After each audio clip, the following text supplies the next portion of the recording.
तुम्ही लोक काम धंदे करा, व्हिडिओज काय काढतात, तर हे बघा माझं काम। आणि हे काय आजचं काम नाहीये, ही माझी डेली रुटीन आहे बघा। जसं की आज जेवणामध्ये हे जेवणचं काम, जसं की घर म्हटलं की इतर बरेचसे काम, आता ते काय सांगायसारखं नाही, घरात असलेले आपण काम करतोच की।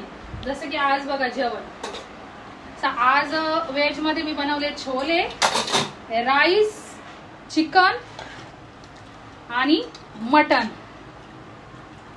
आणि कढी, इकडे भाकरी होत आहे आणि चपाती सुद्धा बनवायची। आणि हे फक्त आज पुरतं नाही, हे डेली रुटीन असते माझी वाली। एवढं सगळं करून आपल्या घरातले काम करून अजून मला कुठले काम करायला सांगतात ते मी करेल, पण व्हिडिओ काढणे ही माझी आवड आहे। आणि काय चुकीचं आहे व्हिडिओ काढणं, त्याच्यात तुम्ही फालतू कमेंट करत बसता की काम करा, आणि एखादी माणूस व्हिडिओ काढते